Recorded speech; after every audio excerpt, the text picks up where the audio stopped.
साल 2021 एक professional hitman का ग्रुप दिन दहाड़े एक भयानक हत्या को अंजाम देता है। उन्होंने चेहरे पर नकाब पहने थे, बिना नंबर प्लेट वाली मोटरसाइकिल्स का इस्तेमाल किया था। बिल्कुल, और वो लोग पूरी तरह से तैयार थे।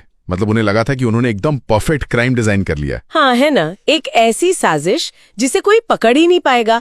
लेकिन वो एक बहुत छोटी पर आखिर में सबसे बड़ी गलती कर बैठे। और वो गलती थी कि वो अपने स्मार्टफोन्स अपने साथ ले गए। सही कहा। तो आज हम जिन स्रोतों का एक गहन विश्लेषण कर रहे हैं वो है मार्च 2026 के दो बेहद अहम कानूनी दस्तावेज। यह हरियाणा के जिंद जिले की एक 17 अदालत यानी सेशंस कोर्ट द्वारा दिए गए एक संगीन हत्या के मामले के फैसले और सजा के आदेश हैं। हाँ, और ये लगभग 100 से अधिक पन्नों के दस्तावेज हैं। इनकी कानूनी भाषा बहुत जटिल है, पर हमें इसके बीच से आज एक कहानी बाहर निकालनी है। बिल्कुल, एक ऐसी कहानी जो किसी ट्रू क्राइम सस्पेंस थ्रिलर जैसी लगती है। ये बताती है कि कैसे एक व्यापारिक दुश्मनी ने एक भयानक साजिश का रूप ले लिया और कैसे आधुनिक पुलिस इन्वेस्टिगेशन, डिजिटल सबूतों और फोरेंसिक्स ने मिलकर इस पेशेवर हत्याकांड की एक-एक कड़ी को जोड़ा। ये सच में एक ऐसी गहरी चर्चा है जहां इंसानी लालच, बदले की आग और कानून के शिकंजे का बिल्कुल आमना सामना होता है। मतलब ये कोई उबाऊ कानूनी पाठ्यपुस्तक जैसा बिल्कुल नहीं होने वाला है। ये इस बात का सबूत है कि आधुनिक दौर में कानून और टेक्नोलॉजी मिलकर सच को कैसे बाहर निकालते हैं। एकदम सही। तो चलिए सीधे चलते हैं 23 नवंबर 2021 की उस सुबह की तरफ जब ये सब शुरू हुआ। हाँ, उस दिन का घटनाक्रम बहुत चौंकाने वाला था। समय था सुबह के करीब 10 बजे का। जगह थी जिंद के रोहतक रोड पर स्थित चौरी गली। श्याम सुंदर, उनका भतीजा हनी बंसल और एक और भतीजा अंकुश, ये सब अपने घर और ऑफिस के बाहर खड़े थे। यानी एक आम सुबह लग रही थी उस वक्त। बिल्कुल आम सुबह। लेकिन तभी अचानक गली से 3 नकाबपोश लड़के पैदल आते हुए दिखाई देते हैं और उनके हाथों में हथियार थे। बिना एक भी शब्द कहे वो लोग अंधाधुंध गोलियां चलाना शुरू कर देते हैं। हाँ, और श्याम सुंदर को गोलियां लगती हैं, वो वहीं जमीन पर गिर जाते हैं। पर हमलावर वहां नहीं रुकते। जमीन पर गिरे हुए निहत्थे श्याम सुंदर पर भी वो गोलियां बरसाते रहते हैं, जिससे ये बहुत साफ हो जाता है कि उनका मकसद डराना नहीं था, उनका मकसद सीधा जान लेना था। इस अफरा तफरी में हनी बंसल को भी पेट में गोली लगती है और वो बुरी तरह घायल हो जाता है। उसके बाद पूरे इलाके में दहशत फैलाने के लिए वो नकाबपोश हमलावर हवा में गोलियां चलाते हुए वहां से फरार हो जाते हैं और श्याम सुंदर की अस्पताल पहुंचने तक मौत हो जाती है। ओके, चलिए इसको थोड़ा विस्तार से समझते हैं। ये पूरा घटनाक्रम किसी माफिया मूवी के सीन जैसा लगता है। बिल्कुल, जहां दुश्मनी इतनी गहरी हो चुकी होती है कि लोगों के अंदर से कानून और दिन दहाड़े पकड़े जाने का खौफ पूरी तरह खत्म हो जाता है। आखिर इस इतने हिम्मत भरे और भयानक हमले के पीछे ऐसी क्या वजह थी जो किसी को इस हद तक ले आई? मैं सच में सोच रही थी कि अचानक ये क्या हो गया। यहाँ जो सबसे हैरान करने वाली बात है वो ये कि ये कोई आम आपसी झगड़ा या अचानक किसी बात पर हुआ गुस्सा नहीं था। इसके पीछे एक बहुत ही लंबी और गहरी बिजनेस राइवलरी थी। अच्छा, मतलब पहले से दुश्मनी चल रही थी। हाँ, ये पूरी दुश्मनी ना रेलवे कॉन्ट्रैक्ट्स और टेंडर लेने के आसपास घूमती थी। कोर्ट के दस्तावेज बताते हैं कि गौरव नाम का एक बड़ा रेलवे कॉन्ट्रैक्टर था और इस कॉन्ट्रैक्टर के कुछ बेनामी पार्टनर्स थे। बेनामी पार्टनर्स यानी जो सामने नहीं आते थे। एकदम सही। जिनमें धर्मेंद्र, बलजीत और रोशन जैसे नाम मुख्य रूप से शामिल हैं। इन लोगों का एक ही मकसद बन चुका था कि बंसल परिवार और उन जैसे दूसरे कॉन्ट्रैक्टर्स के दिल में एक ऐसी दहशत पैदा कर देना कि वो डर के मारे टेंडर ही ना भरें। ओ, तो वो लोग मोनोपोली बनाना चाहते थे, हर तरह के कंपटीशन को खत्म करना चाहते थे। बिल्कुल, रेलवे कॉन्ट्रैक्ट्स के मार्केट पर अपना पूरा दबदबा चाहते थे। और यहां पर कानूनी दस्तावेजों से एक और हैरान करने वाला तथ्य सामने आता है। ये लोगों का इस परिवार पर पहला हमला नहीं था। रुकिए, इसका मतलब ये लोग पहले भी ऐसा कुछ कर चुके थे। अगर इनका एक पुराना इतिहास था तो मामला तो और भी ज्यादा संगीन हो जाता है। जी हाँ, ठीक 2016 में इन्हीं लोगों ने श्याम सुंदर के भाई पुरुषोत्तम पर ठीक इसी तरह का एक जानलेवा हमला किया था। अरे बाप रे। उस मामले में बकायदा FIR नंबर 269 दर्ज हुई थी। दस्तावेजों में इस बात का स्पष्ट जिक्र है कि जब 2016 वाले केस का ट्रायल कोर्ट में चल रहा था, तब इन आरोपियों ने बंसल परिवार पर लगातार बहुत दबाव डाला ताकि वो गवाही बदल लें। हाँ, उनकी कोशिश थी कि बंसल परिवार डरकर अपनी गवाही बदल लें या किसी तरह कोर्ट के बाहर समझौता कर लें। यहां तक कि जुगतीराम नाम के एक आरोपी ने तो उनके घर आकर उन्हें खुलेआम धमकाया भी था। पर बंसल परिवार डरा नहीं है ना? नहीं, वो बिल्कुल नहीं डरे। उन्होंने अदालत में जाकर सच्चाई से गवाहियां दी, जिसका नतीजा ये हुआ कि इन लोगों को उस 2016 के केस में सजा हो गई। ओह, तो ये जो 2021 में श्याम सुंदर की हत्या हुई, ये सिर्फ टेंडर और बिजनेस का चक्कर नहीं था, ये उस कोर्ट में दी गई गवाही का बदला भी था। एकदम सही पकड़ा आपने। उन्हें सबक सिखाने की एक पूरी प्लानिंग थी कि जिसने भी उनके खिलाफ आवाज उठाई उसका अंजाम क्या होगा। लेकिन एक मिनट, यहां मेरा एक बहुत बड़ा लॉजिक का सवाल उठता है। अगर इन लोगों पर पहले से ही एक अटेम्प्टेड मर्डर का केस चल रहा था और उन्हें उसमें सजा भी हो चुकी थी, तो उन्हें तो ये बात अच्छी तरह से पता होनी चाहिए थी कि बंसल परिवार पर कुछ भी हुआ तो सबसे पहले पुलिस उन्हीं के पास आएगी। हाँ, ये तो सीधा सीधा पुलिस को न्योता बीने वाली बात हो गई ना। वही तो, इतनी चौकन्नी नजरों के बावजूद इन्होंने इतनी बड़ी साजिश रचने का रिस्क कैसे लिया? क्या ये इनका ओवर कॉन्फिडेंस था या इन्हें सच में लगा कि ये कानून से ज्यादा शातिर हैं? ये वही बात है जहां इंसान का ईगो और मोनोपोली बनाए रखने का लालच उसके लॉजिक पर हावी हो जाता है। इन्हें लगा कि अगर इन्होंने एक इतनी खौफनाक मिसाल पेश कर दी तो आगे चलकर कोई भी टेंडर भरने की हिम्मत नहीं करेगा। पर उनका यही ओवर कॉन्फिडेंस उनकी सबसे बड़ी कमजोरी बन गया। बिल्कुल, और ये कड़ी हमें इस गहन विश्लेषण के सबसे दिलचस्प हिस्से की तरफ ले जाती है। पुलिस इन्वेस्टिगेशन, डिजिटल फुटप्रिंट्स और फोरेंसिक्स की उस दुनिया में जहां इंसान चाहे कितना भी झूठ बोल ले, डेटा कभी झूठ नहीं बोलता। ये सच में फैसिनेटिंग है। इस केस में करीब 66 गवाहों ने अपने बयान दर्ज करवाए थे। हाँ, 66 गवाह। लेकिन जैसा कि कानून के जानने वाले कहते हैं, इंसानी गवाह तो डर से या दबाव से मुकर भी सकते हैं। यहां पर जिसने सबसे ठोस और ना बदलने वाली गवाही दी, वो थी टेक्नोलॉजी। और यहाँ पर मुझे सच में हैरानी होती है, जो लोग इतने प्रोफेशनल हिटमैन की तरह काम कर रहे हैं, नकाब पहन रहे हैं, अनमार्क्ड गाड़ियां ला रहे हैं, रेक्से कर रहे हैं, क्या वो सच में इतनी बड़ी बेवकूफ़ी कर सकते हैं कि अपने डिजिटल निशान छोड़ जाएं?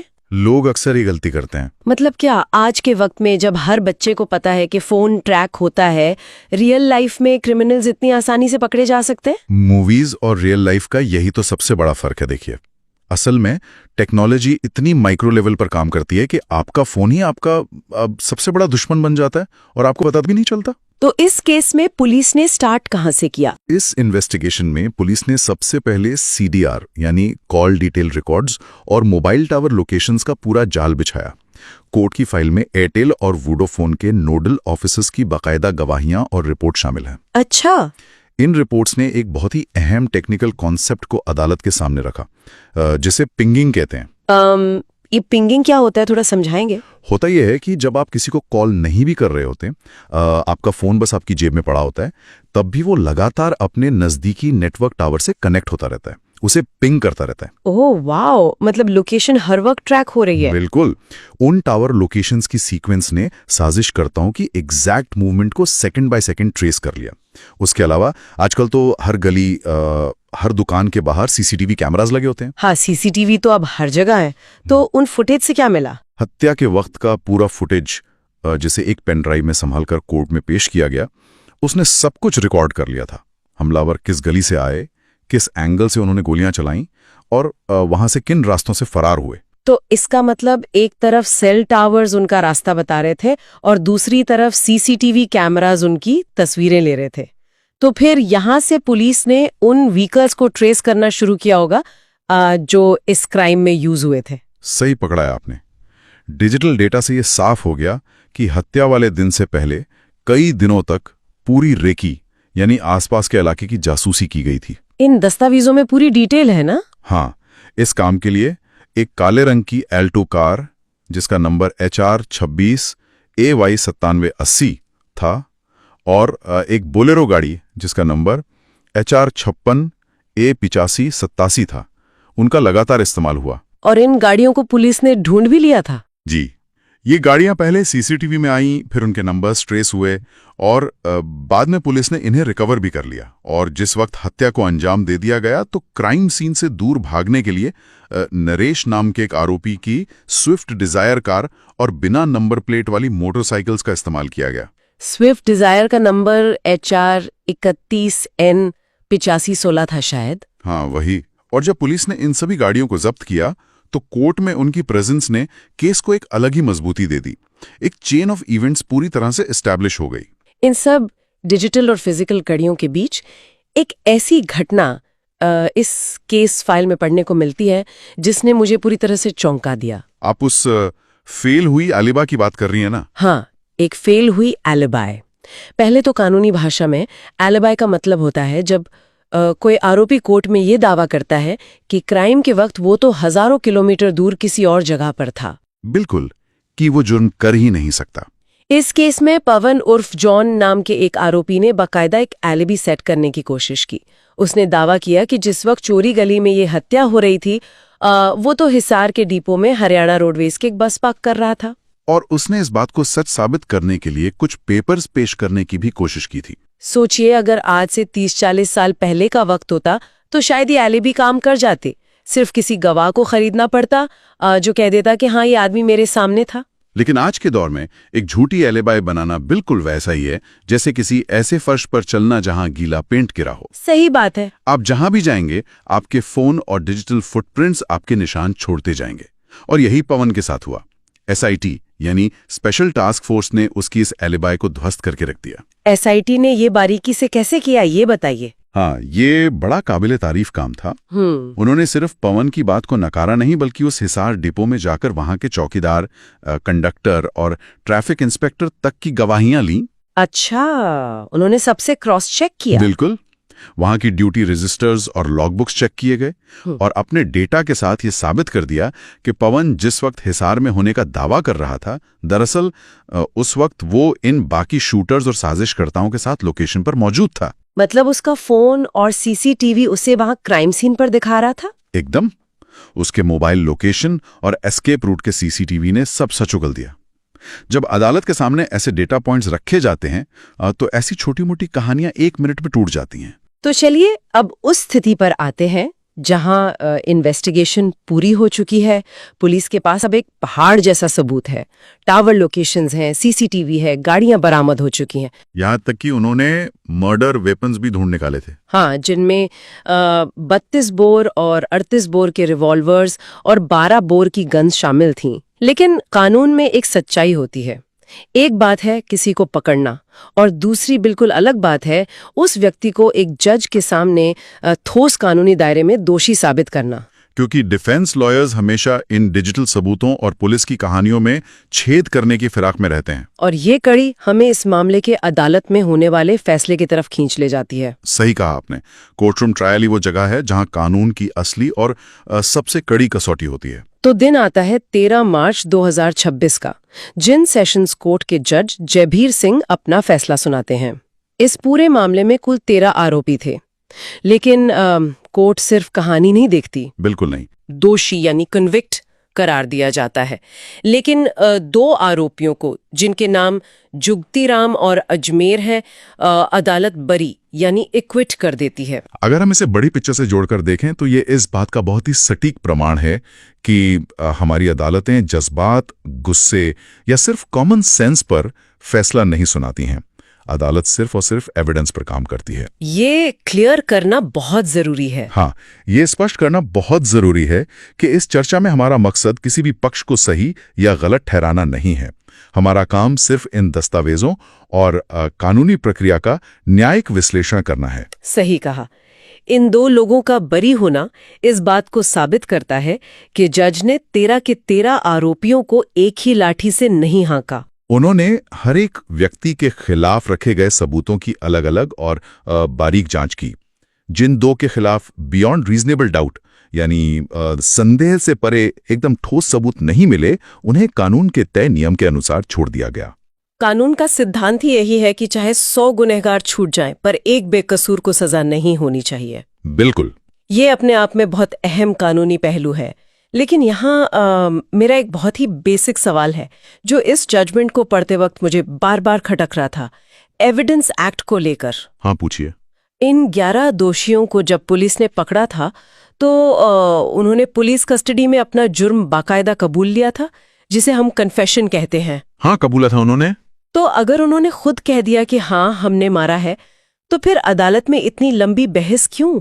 क्या उस कबूलनामे की अदालत में अपने आप में कोई कीमत नहीं होती? क्या कन्फेशन केस को वहीं खत्म नहीं कर देता? ये कानून की एक ऐसी पैराडॉक्स या उलझन है जो आमतौर पर लोगों को आसानी से समझ नहीं आती। इंडियन एविडेंस एक्ट के तहत अगर कोई आरोपी पुलिस कस्टडी में पुलिस वालों के सामने अपना जुर्म कबूलता है तो अदालत में उस कन्फेशन की तब तक कोई वैल्यू नहीं होती जब तक कि वो मैजिस्ट्रेट के सामने ना हो। ऐसा क्यों? इसका सीधा सा लॉजिक ये है कि कानून ये मानकर चलता है कि पुलिस कस्टडी में तो कोई भी व्यक्ति डर, दबाव या जोर जबरदस्ती के चलते कुछ भी कबूल कर सकता है। इसलिए सिर्फ शब्दों को कानून सच नहीं मानता।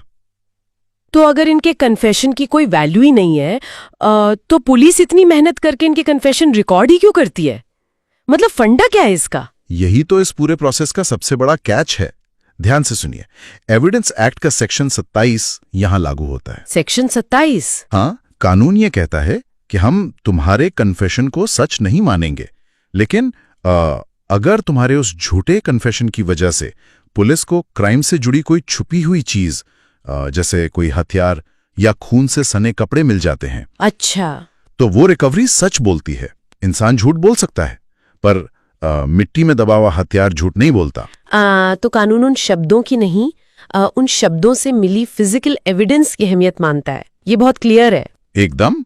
जैसे इस केस की डिटेल में देखिए ना, धर्मेंद्र ने पुलिस कस्टडी में कबूला कि उसने हथियार एक प्लास्टिक बैग में डालकर जखोड़ा गांव में एक घर की अनाज की टंकी में छुपाए हैं और अपना फोन एक नाले में फेंक दिया था, है ना? हाँ। और वहीं पवन ने बताया कि हत्या के वक्त उसने जो कपड़े पहने थे वो उसने एक नहर के पास फेंके हैं और 38 बोर के कार्ट्रिजेस अपने बेड की दराज में छुपाए हैं। और जब पुलिस वहां गई तो उन्हें एग्जैक्ट वही चीजें मिल गईं। बिल्कुल मिली। ये रिकवरीज एविडेंस एक्ट के सेक्शन 27 के तहत अदालत में पेश की गई। फिर आता है सबसे आखिरी किल स्विच, FSL यानी फॉरेंसिक साइंस लेबोरेटरी, जिसका काम इन सभी चीजों को आपस में जोड़ना था, राइट? हाँ। FSL लैब ने इन रिकवर्ड 32 बोर और 38 बोर की रिवॉल्वर्स की बारीक जांच की। उन्होंने ये साबित किया कि क्राइम सीन पर जो गोलियां चली थीं और श्याम सुंदर के शरीर से जो गोलियां निकाली गईं, उनके ऊपर मौजूद स्ट्राइएशंस, जिन्हें स्ट्राइएशंस कहते हैं। हाँ, स्ट्राइएशंस, वो बिल्कुल इन्हीं गन्स के बैरल से मैच करते हैं। हर गन के बैरल का निशान किसी फिंगरप्रिंट जैसा यूनिक होता है। साथ ही कपड़ों पर मिले खून के धब्बे और क्राइम सीन के खून के धब्बे FSL ने मैच कर दिए। वाह! जब आपके पास मोबाइल का लोकेशन हो, CCTV का वीडियो हो, सेक्शन 27 की रिकवरी हो और FSL का साइंटिफिक मिलान हो, तो डिफेंस के पास बचाव का कोई रास्ता ही नहीं बचता। यहां आकर ये पूरा मामला सच में बहुत दिलचस्प हो जाता है। एक अदालत इन तमाम सबूतों, कड़ियों और फोरेंसिक रिपोर्ट्स के आधार पर 11 लोगों को दोषी तो ठहरा देती है। हाँ, दोषी तय हो गए। पर एक बार दोषी ठहराए जाने के बाद जो अगला पड़ाव आता है वो सबसे ज्यादा टेंशन भरा होता है। सजा क्या मिलेगी? एक तरफ पूरी प्लानिंग, ठंडे दिमाग से रचाई गई साजिश और दिन दहाड़े किया गया एक ब्रूटल मर्डर था, और दूसरी तरफ इन दोषियों के अपने परिवार थे, उनकी मजबूरियां थीं। ये कश्मकश हमें इन कोर्ट दस्तावेजों के आखिरी हिस्से यानी सजा सुनाने के आदेश की तरफ ले जाती है। 2026 और अदालत के अंदर का माहौल उस दिन कैसा रहा होगा, इसका अंदाजा सिर्फ वहां मौजूद लोग ही लगा सकते हैं। बिल्कुल, बहुत टेंस माहौल रहा होगा। सरकारी वकील यानी प्रोसिक्यूशन ने तो सीधे तौर पर मांग की कि इन सभी 11 दोषियों को फांसी की सजा दी जाए। उनका सबसे बड़ा तर्क था कि ये मामला रेयरेस्ट ऑफ रेयर यानी दुर्लभ से दुर्लभ कैटेगरी में आता है। उनका मानना था कि ये आम हत्या नहीं थी, ये दिन दहाड़े सोसाइटी में दहशत फैलाने और बिजनेस पर कब्जा करने के लिए की गई एक ठंडी साजिश थी। लेकिन जब हम इस जजमेंट में दोषियों की दलीलें पढ़ते हैं ना, तो वहां एक बहुत ही अजीब सा विरोधाभास दिखाई देता है। अजीब सा क्यों? देखिए, जो लोग क्राइम सीन पर इतने बेरहम थे, जो बिना सोचे जमीन पर गिरे निहत्थे इंसान पर गोलियां चला रहे थे, वही लोग अब कोर्ट में जज के सामने बेहद लाचार और असहाय नजर आ रहे थे। वो रहम की भीख मांग रहे थे।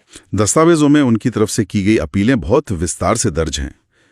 किसी दोषी ने कहा कि उसके छोटे छोटे बच्चे हैं, वो घर का अकेला कमाने वाला है, अगर उसे सजा हुई तो परिवार भूखा मर जाएगा। हाँ, और किसी ने अदालत को बताया कि उसकी पत्नी की हाल ही में थ्रोट सर्जरी यानी गले की सर्जरी हुई है और उसकी देखभाल करने वाला कोई नहीं है। कोई अपने बूढ़े और बीमार माँ बाप का इकलौता सहारा होने का दुहाई दे रहा था। और इसी सजा की सुनवाई के दौरान एक ऐसी बात सामने आई जिसने पूरी स्थिति को एक अलग ही आयरॉनिकल ट्विस्ट दे दिया।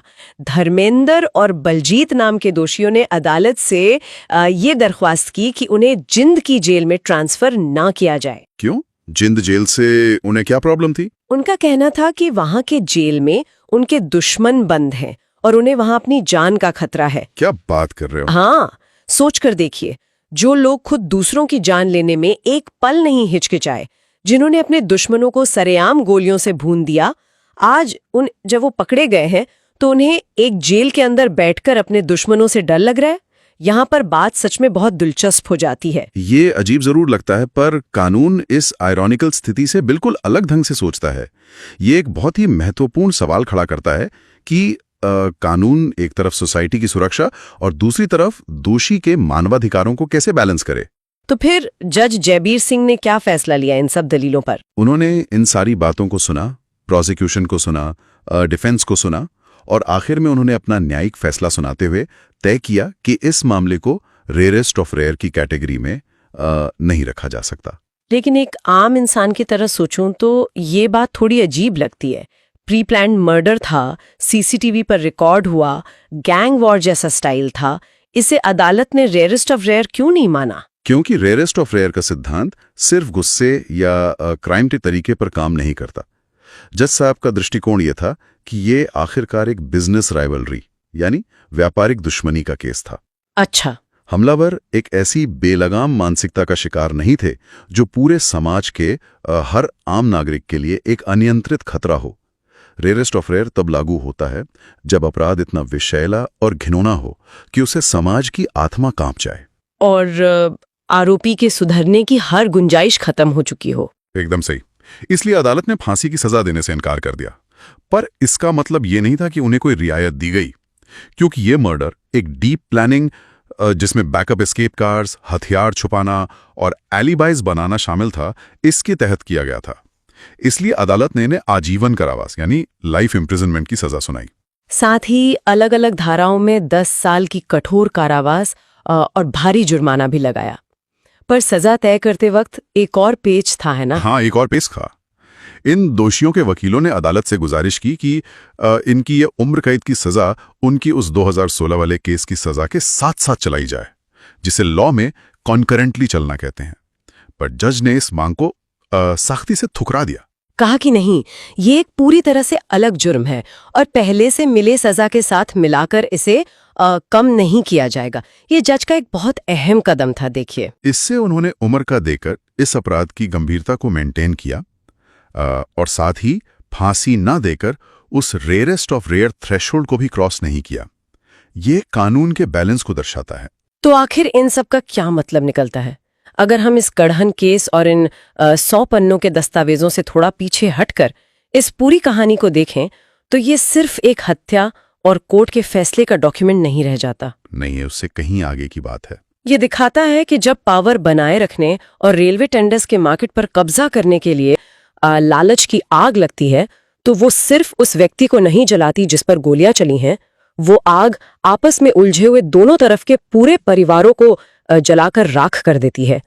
एक तरफ बंसल परिवार के एक घर का चिराग हमेशा के लिए बुझ गया, जिसका दर्द वो पूरी जिंदगी उठाएं।